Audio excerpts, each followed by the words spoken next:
Si tu es toujours Zonga. retourne. Maboko ano beteli ngai. Ces mains-là, tu as clamé pour moi. Mpona ningo beta vraiment mpona lokumu na nzambe. Nzambe alamusi yo na tongo lelo. Boni bezwami na bamonke. Boni lelo basante bakombo. Boni lelo bezwami maladi. Baza na baurgence. Kasi ngai na yo na tongo na lelo. Tobengami parmi bavivant. Lengo na tongo lelo betela nzambe wana maboko. Oyo sombe ngai na yo ngolu. Bose eza ngolu. Tobenga maboto na bomoi.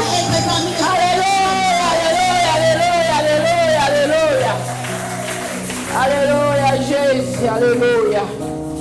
Zamba Zamalam. Dieu est merveilleux. Nous Nous asseoir au nom de Jésus. Merci. Je dis merci à Dieu qui m'a donné la force, qui m'a donné le souffle de vie. J'avais mal dormi. J'ai fait une forte fièvre. Je me suis réveillée avec une forte fièvre. C'est Dieu là. Je ne parlerai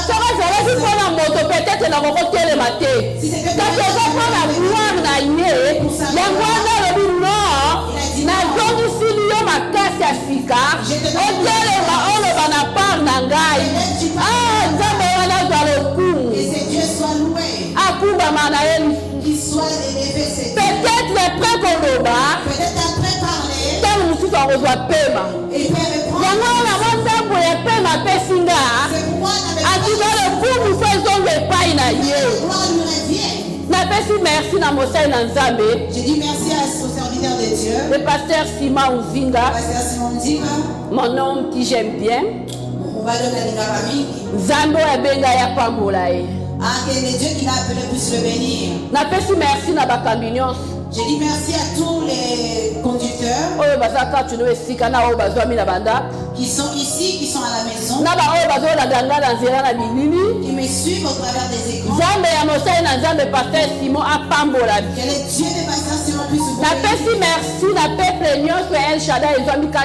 Je dis merci à Dieu au peuple de si vous étiez pas là, j'allais pas parler aux chaises. Je parle parce que vous êtes là. Pasteur Simon apambola biso. Que le Dieu de Pasteur Simon vous bénisse. Et toute personne qui suit télévision na Yolanda.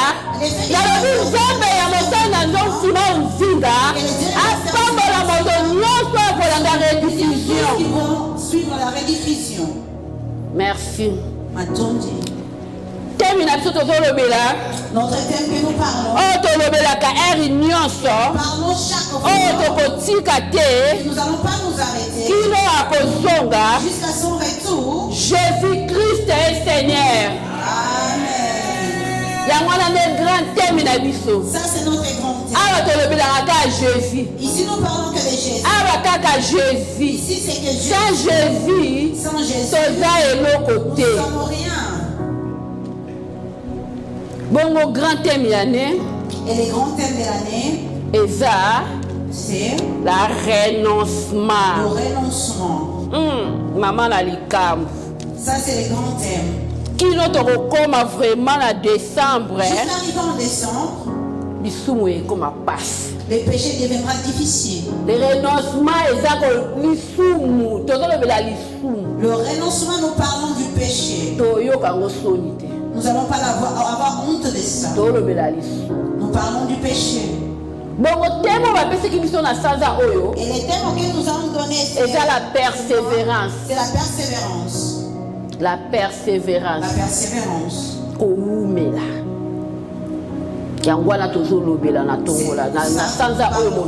Ce mois de janvier.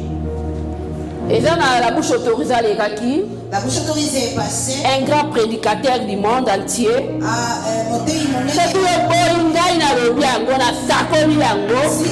grand prédicateur du monde entier.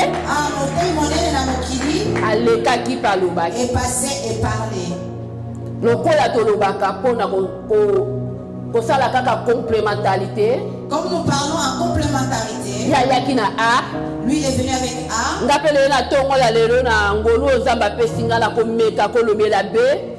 Et par la grâce de Dieu, moi aussi, je vais essayer de parler en B.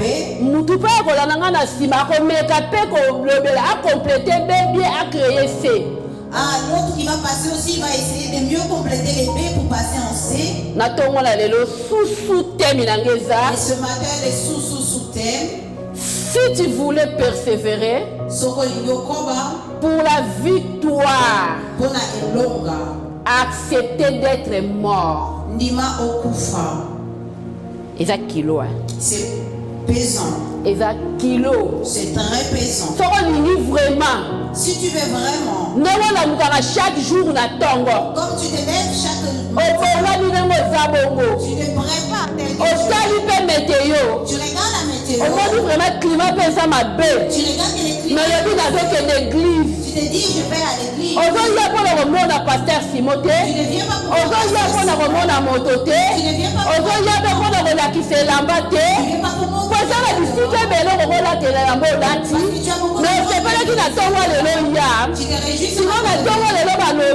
et ce matin on a dit de la manière que tu veux que tu puisses demeurer, un jour, que tu sois couronné un jour, atteindre victoire, que tu puisses atteindre le royaume des cieux, et contempler le royaume des cieux. Que nous tous c'est un rêve. Que comme je demain, je puisse travailler pour inventer. Et je ne travaille pas en vain. Pour arriver, tu dois accepter la mort. Tu te dis, la vie est sucrée comme ça. Maman Sandra nous parle de mourir. La vie est tellement sucrée. Mais la mort dont je parle, ce n'est pas une mort physique. C'est une mort spirituelle.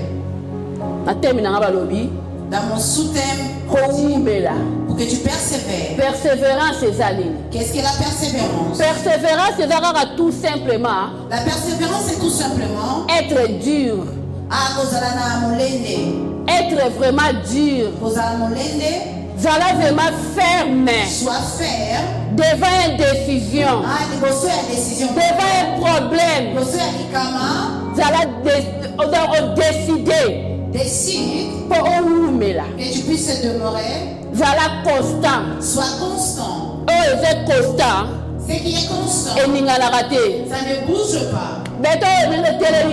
Le béton ou le poteau qui est là, même si le vent vient, ça ne bougera pas.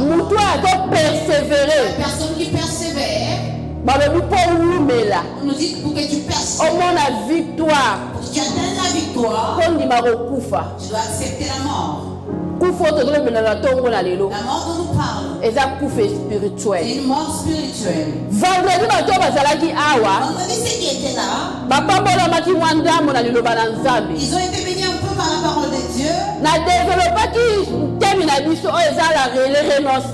J'avais développé notre thème qui était le renoncement. J'avais dit que le renoncement, c'est tout simplement c'est détacher. C'est séparer et laisser. Renoncer. Et dans ce renoncement, nous avons deux sortes de renoncement. Nous avons le renoncement partiel. Nous avons le renoncement partiel. Nous avons le renoncement total. Nous avons le renoncement total. J'ai parlé du partiel. Nous avons lu dans le livre. Dans le livre de Jean. Dans le livre de Jean. Dans 18, dans verset 10 à 12. 18, 10 à 12. Là où nous avons parlé du renoncement partiel. Donc, nous avons l'histoire de Pierre. Nous avons vu l'histoire de Pierre. Il marchait avec Jésus. Il a accepté de marcher avec Jésus. Et Pierre, comme il avait le renoncement partiel, malgré qu'il était avec Jésus, mais et lorsque les soldats sont venus arrêter Jésus, Pierre n'a pas supporté. Il a sorti les paix. Il a coupé l'oreille de Malchus. Même jusqu'aujourd'hui, nous avons de telles sortes de chrétiens. asali renoncement. Mais il a fait un renoncement. Mais renoncement na eza partiel. Un renoncement simplement. Malgré yamba Yesu lokola mokonzi pe mobiki. Malgré qu'il a accepté Jésus comme Seigneur et Sauveur. Aussi longtemps ozala na renoncement partiel. Aussi longtemps tu as encore le renoncement partiel. Okozala couronné te. Tu ne seras pas couronné. Bozo tout na renoncement partiel eza ndenge. Vous posez la question, c'est quoi le renoncement partiel? Okabani. Tu t'es séparé. Motika mo quelque part. Tu le laisses quelque part. Olukila occasion. Tu cherches une occasion. Ozoluka occasion. Tu cherches une occasion. Bien azolanda Yesu. Bien suis Jésus. Membele etikaki te. L'épée n'a pas quitté. Azalaki nango. Il avait toujours. Ntango occasion epesami. Lorsque l'occasion se présente, abimisaki yango. il a sorti. Asalaki action. Il a fait l'action. Eza ndenge moko na ngai na yo. C'est comme toi et moi. Po bayeba biso malamu. Qu'on nous connaisse mieux. Toza wapi. Où nous sommes. Na renoncement partiel. Dans le renoncement partiel. Eza facile. C'est très facile. Devant un problème dur. Épreuve moko pesa se présenter liboso Maman Sandra. Il se présente devant Maman Sandra. Mukolana bokoyeba Maman Sandra. Vous saurez. Aza na renoncement partiel ou total. Un renoncement partiel ou total. Napesaki exemple. J'avais donné l'exemple. Na lobi tobimi toza na porte église. Nous sortons et nous sommes devant la porte de l'église. Donc moi la voiture moko yetelemi. Voyons une voiture qui s'égare. Des jours moko bakiti na voiture. Deux personnes descendent. Moko kala pa pasteur Simon Bata pa. Une personne vient et gifle le pasteur Simon. Tokoyeba bato basala karaté na kati ya. Nous saurons qui a fait du karaté ici parmi nous. Papa on nous attend avec pasteur na. Parce qu'ils ne vont pas supporter des. Malgré pasteur la dimanche tika nzaba pambola. Pasteur il dira que laissez Dieu bénir. Frère Gloire le bana non ngafa zwa. Frère Gloire il dira que non non il ne peut pas partir. Sinon nous serons des faiblards. Nous saurons qui est papa. Il va accepter de demander pardon. Mais il va montrer un peu le jeu des jambes qu'il a appris. Nous sommes ici. Au moins de laisser la prostitution. Tu marches toujours avec les mauvaises compagnies qui ont fait la prostitution. Renoncement partiel. C'est un renoncement partiel. Les jours que la vie là, il aura deux copains. Il va te glisser un. Tu diras qu'on ne me voit pas. Tu t'es séparé avec le vol, mais tu marches avec des voleurs. Tu as décidé de boire l'alcool, mais tes vitrines sont des voleurs. Tu as décidé de boire, mais tu marches avec des personnes qui boivent. Les jours l'occasion sera présente. Tu vas boire. Parce que tu ne vas pas chercher, c'est près de toi. Il va te dire à mon ami, tu peux boire, qui te voit, il n'y a pas de frères ici. Tu vas boire. Ça, c'est le renoncement partiel. À chaque fois, tu as toujours ces choses à tu n'as pas jeté. Tu n'as pas encore reçu les seigneurs. Malgré tu es là, tu viens. Demain tu ne seras pas couronné. Tu dois te séparer.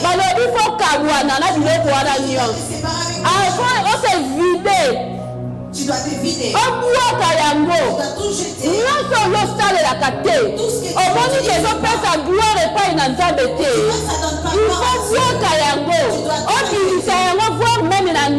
tu dois les faire sortir même dans ta maison. Même les vêtements que tu mets. Tu vois que ces vêtements, je les portais lorsque j'étais de l'autre côté.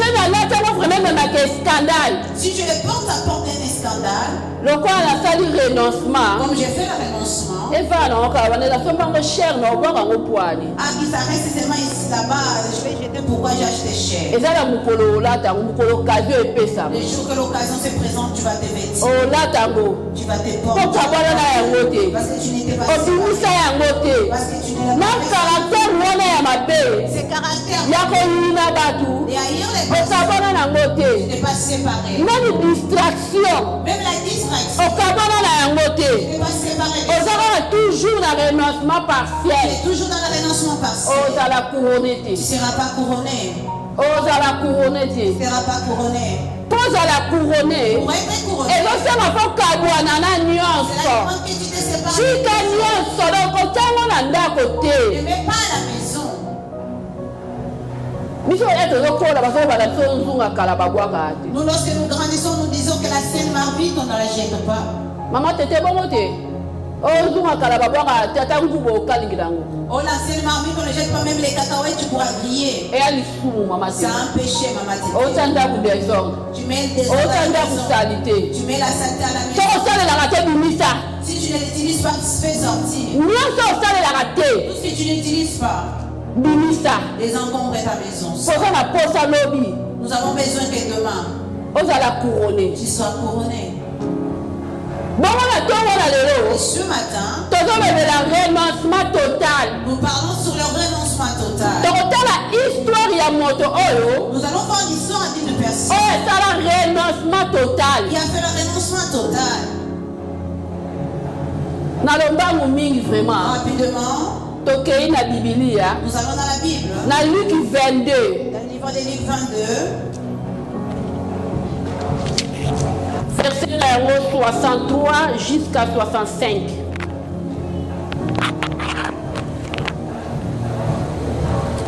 Je lis la parole du Seigneur. Amen. Totelemi poto yoka liloba la Nzambe. devons-nous pour honorer la parole. Je lis la parole du Seigneur. Amen. Les hommes qui gardaient Jésus se moquaient de lui et le frappaient. Ils lui couraient le visage et criaient: Hé, fais le prophète, dis-nous qui te frappe. Et il l'accablait d'injures. Parole du Seigneur. Amen. Tovandi na kombo na Yesu Masiya. Pouvons nous asseoir. Nalobaki mpo ndima kozala couronné. J'avais dit, si tu veux être couronné, Mpo ndima kokufa. tu dois accepter la mort. Kokufa physique te, Non la mort physique, mais kufa spirituel. une mort spirituelle. Moto akufi La personne qui est morte ayebi so eloko te. ne sait plus rien. Ebembe ndinganaka te. La mort ne Ebembe peut pas. totongi ye. Même si tu les critiques, Aréagir te. il ne va pas réagir. Ebembe tofingi ye. À un mort, même si tu l'insultes, Aréagir il te. ne réagit pas. Aza na renoncement total. Il est en renoncement total. Ebembe tobeti mama na ye ke ye nde mutaliele ndoki.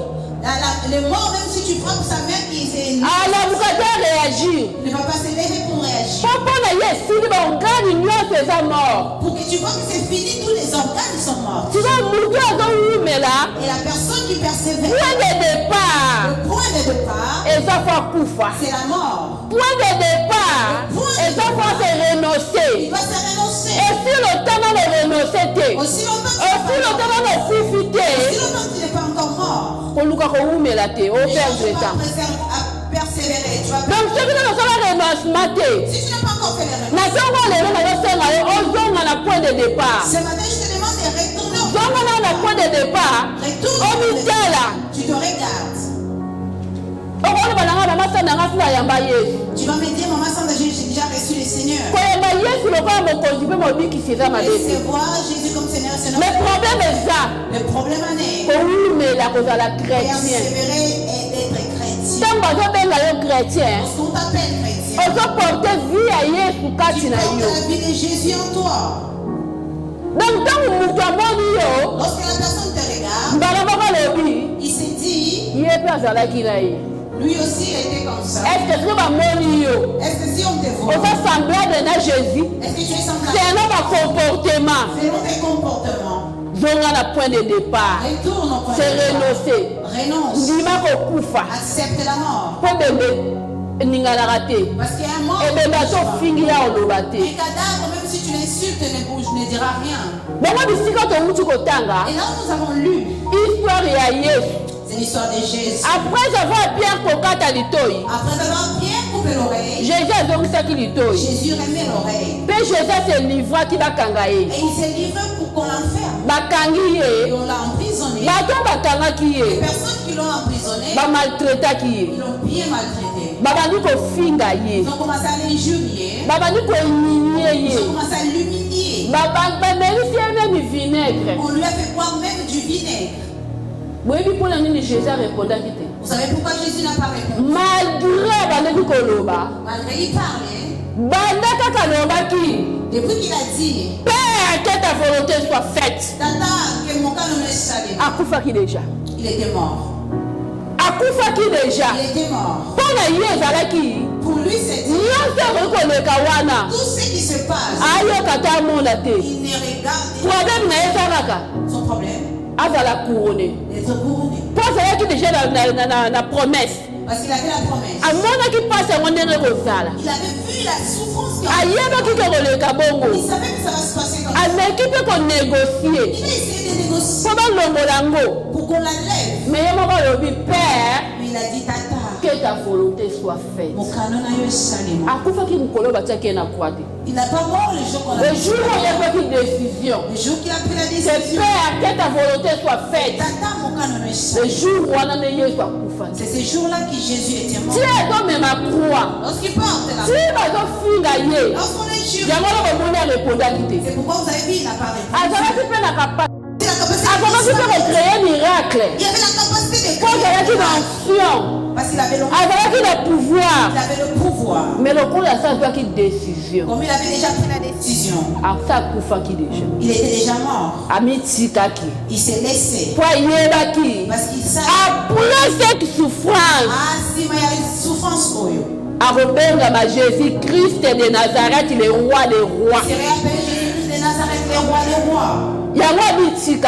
C'est pourquoi il s'est laissé faire. Mais comment gagne-t-il? Comment toi et moi aujourd'hui? Oh, chrétien. Oh, moi je suis chrétien. Tu n'aimes pas quand tu n'aimes pas quand tu n'aimes pas les reproches. Tu n'aimes pas qu'on te parle. Chrétien de quelle sorte de chrétien? Oh, moi me parle. Moi ma mère qui m'a donné la vie.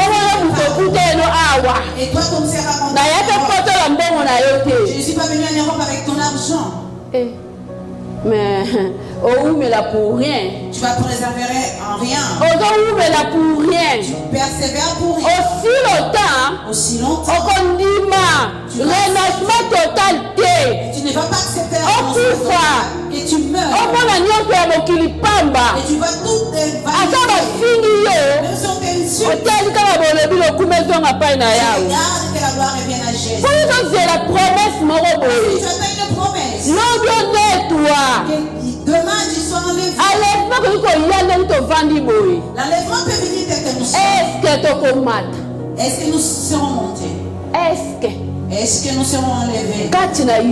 En toi, tu as le renoncement total. Si aujourd'hui le Fils de l'homme, la trompette sonne, est-ce que nous allons être enlevés? Je ne sais pas. Parce qu'en toi, tu es encore fraîche, tu n'as pas encore rejeté. Tu n'es pas encore mort. Les organes et les sentiments. Lorsqu'on te regarde mal, tu dois réagir. Lorsqu'on t'injurie, tu dois réagir. J'ai fui l'église. Je viens plus à l'église parce que c'est vrai. Toi qui as perdu. Parce que le frère est là. Malgré qu'il critique les gens, il est là. Il y a un jour qu'il écoutera. Comme aujourd'hui, il s'est converti. Mais toi qui es parti parce qu'on t'a critiqué, tu as perdu. La personne qui est morte. La personne qui est morte, même si tu l'injuries, il ne réagit pas. La personne qui est morte, même s'il était riche, l'argent qu'il avait, on va pas les vêtements qu'il portera, on va pas acheter par son argent. Il ne dira pas que ce vêtement, ce n'est pas de ma valeur. Parce qu'il est déjà mort. C'est pourquoi vous avez vu Jésus. Même la carte qui est là-bas, Même si on l'a déjà la carte qui est lingouada, il n'avait pas le pouvoir de parler parce que lui, ce n'était pas son problème, il était déjà mort. La personne qui est morte. La personne qui a fait le renoncement total. La personne qui a fait le renoncement total. Il n'écoute plus les critiques. Mais bon, il va chrétien. Beaucoup de chrétiens aujourd'hui. Si l'autre jusqu'aujourd'hui, nous sommes seulement dans. On est focalisé, on a dit. Tu veux dire, Maman Santa, dans notre église, il n'y a pas. C'est pourquoi vous verrez, un jour nous sommes nombreux, d'autres jours nous sommes peu. Tellement nous sommes hypocrites. Tellement nous sommes des hypocrites. C'est pourquoi tu vois qu'il ne parle pas. Il cherche une occasion. Le jour que l'occasion sera présente. Comme il a un renoncement partiel. Il n'est pas venu en Europe avec l'argent de quelqu'un. Il dira, il parlera. Tu vois qu'aujourd'hui nous montons. Parce que nous sommes en place. Le peuple El Shaddai va comprendre. Les jours que le peuple El Shaddai comprendra. Avant de persévérer, je dois couronner. Que demain je sois couronné. Nous allons chercher les chaises pour faire asseoir les gens. Si nous voulons compter les chrétiens de El Shaddai, il n'y a plus de place. Mais où sont-ils? Si tu les suis. La raison qui je ne suis pas venu parce qu'on m'a critiqué. Je ne viendrai plus à votre église parce qu'on a parlé mal de moi. Je n'ai plus là-bas. Il donnera des raisons futiles. La personne qui est morte ne voit plus toutes ces choses. Il voit tout ce qui est de la terre. Tout passe sur la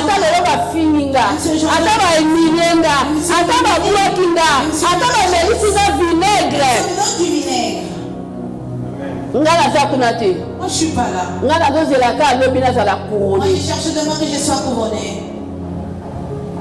Jésus a mis Tsikaki. Jésus s'est laissé faire. Il a accepté qu'on le fasse. C'était difficile. C'était difficile. La souffrance que toi et moi nous sommes pas encore à ce niveau. Mais la paix, nous arrivons déjà pas. Ça nous déstabilise.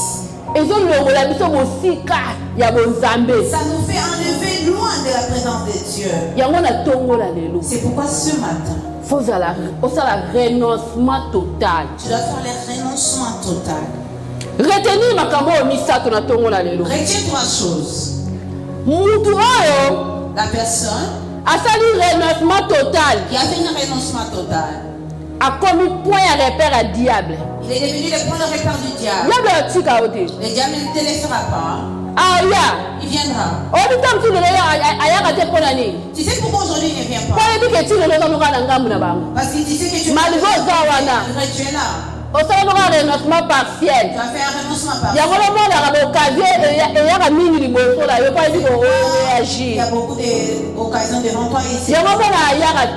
C'est pourquoi il vient. Mais nous colloquons comme ça un renoncement total. Les jours que tu feras le renoncement total, tu seras les cibles. Le diable viendra tenter. Pour Jésus, il tenté.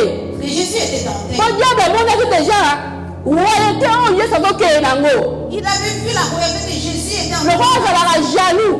Comme il est jaloux. Il a dit il n'aura pas le pouvoir. C'est pourquoi vous voyez jusqu'à la croix. Le voleur est en train de l'insulter.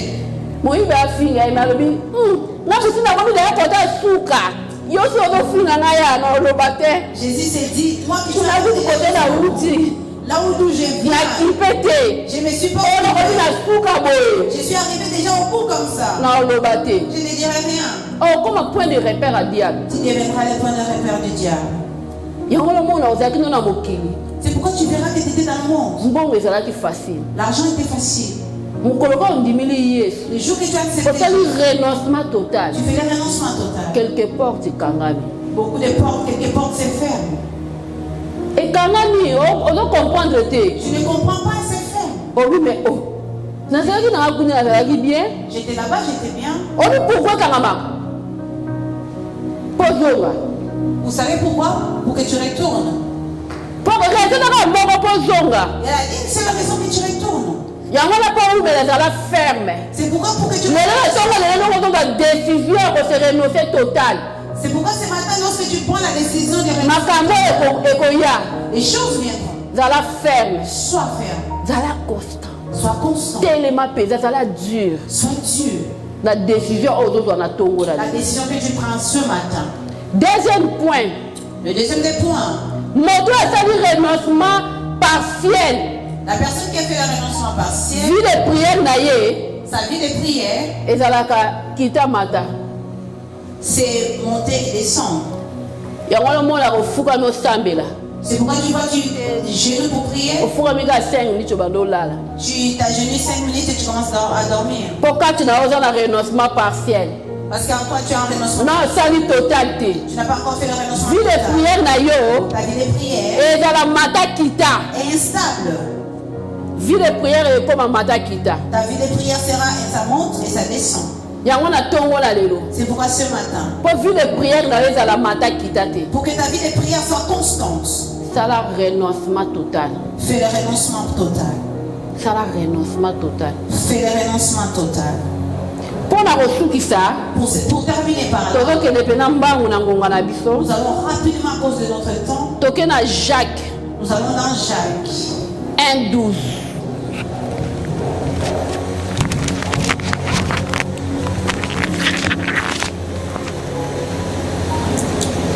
Heureux l'homme qui tient ferme face à la tentation, car après avoir fait ses preuves, il recevra la couronne du vainqueur.